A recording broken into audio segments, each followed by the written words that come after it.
নমস্কার, আমার গল্প পাঠ আসরে আপনাকে স্বাগত। পড়ে শোনাচ্ছি বিভূতিভূষণ বন্দ্যোপাধ্যায়ের লেখা একটি ছোট গল্প, লেখক। রবিবার মধ্যাহ্নভোজন সমাধা করে একটু ঘুমোবার উদ্যোগ করব ভাবছি, এমন সময় বাইরে কে ডাকলো। সত্যনাথবাবু বাড়ি আছেন? কে আবার রবিবার দুপুরে বিরক্ত করতে এলো? ছেলেকে ডেকে বললুম, নিয়ে আয় এখানে, আমি আর উঠতে পারছি না। একটু পরে ছেলের পিছু পিছু চশমা চোখে ছিপছিপে ফর্সা চেহারার একটি ছোকরা ঘরে ঢুকে বিনীতভাবে প্রণাম করে বললে, আপনারই নাম কি সীতানাথবাবু? বললুম, বসুন। কোথা থেকে আসছেন? আগে এই আপনার কাছে এলাম। আজ আপনি সকালে ওই ডাক্তারখানায় বসেছিলেন, আমি আর দাদা নাইতে যাচ্ছি। দাদা বললেন আপনি একজন লেখক। তখন তেল মেখেছিলুম, সে অবস্থা আপনার কাছে যেতে সাহস করিনি। শুনলুম আপনি শনি রবিবারে এখানে আসেন, আজই আবার কলকাতা চলে যাবেন ওবেলা, তাই এখন দেখা করতে এলুম। আসার উদ্দেশ্য শুনে মনটা প্রসন্ন হলো না। নিশ্চয়ই লেখা চাইতে এসেছে। এই পাড়াগাঁয়ের টাউনে কোনো কাগজের উৎপাত ছিল না তা তো জানি, তবে কি এখানেও কাগজ বার হলো? ছোকরা বিনয় সংকুচিত হয়ে আস্তে আস্তে চেয়ারে বসল, কিন্তু আমি লক্ষ্য করে দেখলুম এতক্ষণ সে একবারও আমার মুখের দিক থেকে চোখ ফেরায়নি। চশমার ভেতর দিয়ে আমার দিকে চেয়ে আছে। একটুখানি চুপ করে থেকে ছেলেটি বললে, আপনার কাছে এলাম, যদি মনে কিছু না করেন তাহলে বলি। বলুন না। আমাকে একটু করে লেখা শেখাবেন? আমি এবার বাংলা নিয়ে বিএ পাস করেছি, এখানকার স্কুলে চাকরি পেয়ে এসেছি। আমার দাদা এখানকার সাব রেজিস্ট্রার। আমার বড় ইচ্ছে আমি লেখক হই। কিছু কিছু লিখেছিলামও, সেগুলো এনেছি সঙ্গে করে। আপনার সময় হবে দেখবার। আমার সম্মতি পেয়ে ছোকরা একখানা খাতা ভয় ভয় আমার হাতে দিয়ে বললে, আইএ পড়বার সময় লিখেছিলুম 4-5টা ছোট গল্প, কতগুলো কবিতা আর গান আছে। ও দেখে আমার মুখের দিকে আগ্রহপূর্ণ দৃষ্টিতে চেয়ে আছে, আমি কি মত দিই তাই শোনবার জন্য। বললুম, মন্দ হয়নি, বেশ লাগলো, তবে আপনার গানগুলো ভালোই হয়েছে। ছোকরা উৎসাহে ও আগ্রহের সামনের দিকে ঝুঁকে পড়ে আমার মুখের দিকে চেয়ে বলে, আপনার ভালো লেগেছে? আচ্ছা, গল্পগুলো, ওগুলোর মধ্যে কিছু দেখলেন? বিশেষ কোনো ধরা ছোঁয়া না দিয়ে বললুম, বেশ প্রমিস আছে, আপনার বয়স কম, লিখতে লিখতে হবে। ছেলেটি যেন আনন্দ কোথায় রাখবে ভেবে পেল না। বলে, দেখুন, আমার অনেক দিনের থেকে সাধ আমি একজন লেখক হব। আমি বিয়েতে বাংলা নিয়েছিলাম বলে বাড়িতে সবাই বকে। আমার খুড়তুতো ভাইয়েরা বড় বড় চাকরি করে, তারা ভালো ইংরাজি জানে। তারা দাদার কাছে চিঠি লিখলে, ওকে এখন বাংলা ভুলতে বলো, বাংলা শিখে জীবনে কি হবে, এখন একটু ইংরেজির দিকে মন দিতে বলো যদি কিছু উন্নতি করতে চায়। আমি এসব লিখি বলে বাড়ির কেউ সন্তুষ্ট নয়। আমি আবার বাড়ির ছোট ছেলে কিনা, আমি যা লিখি দাদারা দেখতে চায়। লিখতে দেখলে বকাবকি করে, বলে ওর মাথা খারাপ হয়ে গিয়েছে, ওসব লিখে মিথ্যে সময় নষ্ট করছে। আমি মনে মনে তাদের খুব দোষী করতে পারলাম না কথা বলার জন্য। ছেলেটি আপন মনেই বলে যেতে লাগলো, এখানে মাস্টারিটা পেয়ে গেলাম, গেজেট যেদিন বার হয়েছে সেই দিনই চাকরি হলো আমার। এখানে এসে একা একা বেড়াই, একজনও এমন কেউ নেই যে দুটো ভালো কথা বলে কি সৎ চর্চা করে। সাহিত্য বিষয়ে কেউ খবরও রাখে না, বড় ব্যাকওয়ার্ড জায়গা। আপনার সন্ধান পেয়ে ভাবলুম ওর কাছে যাই, উনি আমায় লেখা সম্বন্ধে উপদেশ দিতে পারবেন, তাই এলাম। কারো কাছে উৎসাহ না পেয়ে আমি এমন দমে গিয়েছি, আজ 1 বছর লিখিই না। তারপর ছোকরা আমায় বেশ বোঝাবার চেষ্টা করলে সে বর্তমান সাহিত্যের খবর রাখে, বা সে সাধারণ মানুষের পর্যায়ের মধ্যে পড়ে না। রবীন্দ্রনাথ, শরৎচন্দ্র, ইবসেন, শ, টলস্টয়, তরুণ সাহিত্য, বৈষ্ণব কবিতা ইত্যাদি হু হু করে মুখস্থ বিদ্যার মতো বলে গেল। আচ্ছা, তরুণ সাহিত্যবাদের মধ্যে রামচন্দ্র সরকারের লেখা সম্বন্ধে আপনার মত কি? আমি বিপদে পড়ে গেলুম। তরুণ সাহিত্যবাদের বই কিছু কিছু পড়লেও রামচন্দ্র সরকারের লেখা সম্বন্ধে আমার কোনো ধারণাই নেই। কিন্তু ছেলেটি যেমন আগ্রহের সঙ্গে এসব কথা পেরেছে, তাতে বেশ বোঝা যায় অনেক দিন পরে একটু উচ্চ বিষয়ে চর্চা করতে পেরে ও খুব খুশি। হয়তো এমন শ্রোতা ওর অনেক দিন জোটেনি। এ অবস্থা তাকে নিরুৎসাহ করতে না পেরে রামচন্দ্র সরকার সম্বন্ধে একটা কাল্পনিক মত দেবার চেষ্টা করলুম। আমার কথা ও শ্রদ্ধার সঙ্গে শুনলে, বললে, আপনি ঠিক বলেছেন। আমার কি মনে হয় জানেন, ইবসেন বলেছেন।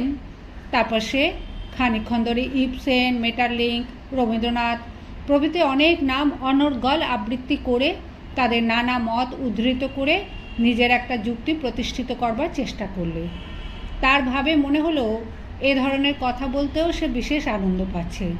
কথা বলতে বলতে আমার মুখের দিকে চেয়ে দেখে, বোধহয় আমার মুখের ভাব দেখে বোঝবার চেষ্টা করে আমি তার তর্কের ক্ষমতা, পাণ্ডিত্য ও যুক্তির সারবত্তা সম্বন্ধে কী ভাবছি। আমি বললাম, এখানে কত দেয় আপনাকে? 29 টাকা। এখন একরকম কুলিয়ে যায়। দাদার বাসাতে থাকে, কিন্তু দাদা বদলি হয়ে গেলে তখন মুশকিল হবে। আমার বাড়িতে কিছু না দিলে তো চলবেই না। কেন, আপনার দাদারা রয়েছেন? আমার আপনার দাদা কেউ নেই, ওরা সব খুঁড়তুতো জ্যাঠতুতো ভাই। আমার বাবা অন্ধ, আমি তার একমাত্র ছেলে। আর একটি বোন আমার ছোট, তার এখনো বিয়ে হয়নি। দাদারা সব যে যার পৃথক, এক বাড়িতে থাকলেও এক অন্যে নেই। ও বললে, আমার ছেলেবেলা থেকে সাধ যে আমার লেখা কাগজে বেরোয়। যখন বড় বড় লেখকের লেখা দেখতাম, আমার ইচ্ছে হতো একদিন আমিও এরকম লিখব। আমার এক ক্লাস ফ্রেন্ড ছিল, কান্তি বসু। কলকাতায় তার সঙ্গে দেখা এই মাঘ মাসে। আমায় দেখালে ভারতবর্ষে তার একটা গল্প বেরিয়েছে। মনে মনে বললুম, বারে, আমার এমন কষ্ট হলো, ওরা সব লেখক হয়ে গেল, ওদের লেখা ছাপা হচ্ছে, কত লোক পড়ছে, ভাবুন কত নাম বেরুবে। সে খানিকক্ষণ জানালার বাইরে আকাশের দিকে কেমন একটা মুগ্ধ আকুল দৃষ্টিতে চেয়ে রইল। তারপর চোখ নামিয়ে বিষণ্ণ মুখে বললে, আর আমার কিছুই হলো না। ওর আন্তরিকতা ও আগ্রহ আমার বড় ভালো লাগলো। একটু অন্য ধরনের ছেলে বটে, হয়তো বা একটু মাথা খারাপ আছে। ও যতক্ষণ বসেছে আমি কেবল লক্ষ্য করছি ওর মুখের ভাবের নানা রকম পরিবর্তন। নির্ভরতা, ভয়, শ্রদ্ধা, আশা, আগ্রহ, স্বপ্ন, বিষণ্ণতা, বিভিন্ন ভাব ওর মুখে কেমন চমৎকার ফুটে ওঠে। খুব সাধারণ ধরনের লোকের এরকম হয় না। পাথর গড়া মুখের মতো তাদের মুখ হয়, দৃঢ়, অপরিবর্তনীয়। ভাবপ্রবণতার বালাই তাদের নেই। ওকে উৎসাহ দেবার জন্য বললাম, আপনি এরপরে নিশ্চয়ই ভালো লিখতে পারবেন। এর মধ্যেই বেশ লেখা বেরিয়েছে আপনার হাত থেকে। এখন আপনার তো বয়স কম, সারা জীবন পড়ে রয়েছে আপনার সামনে। আমার তো মনে হয় কালে আপনি একজন ভালো লেখক হবেন। আপনার লেখা পড়ে আমরা একসময় আনন্দ পাব।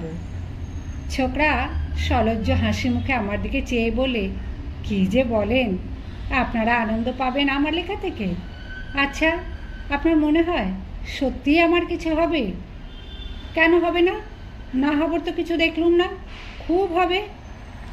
কান্তি বসু আমারই ক্লাস ফ্রেন্ড, আমারই মতো বয়স। ও এরই মধ্যে নাম করে ফেলেছে।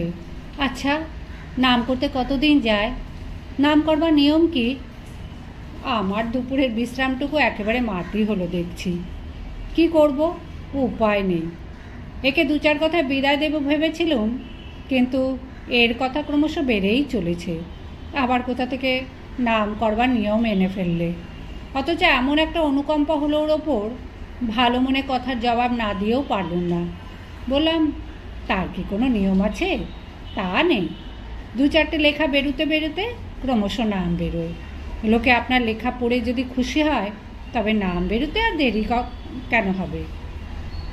খানিকটা চুপ করে থেকে আমার দিকে চেয়ে আনন্দ সুরে বললে, অনেক দিন থেকে আমার ইচ্ছে কোনো লেখকের সঙ্গে আলাপ করি। কলকাতায় থাকতে একবার দেবব্রত মুখুজ্জের সঙ্গে দেখা করতে গিয়েছিলাম। তখন দেবব্রতবাবুর অপরিণত বইটা সবে বেরিয়েছে। সারা রাত ধরে জেগে বইখানা পড়লাম।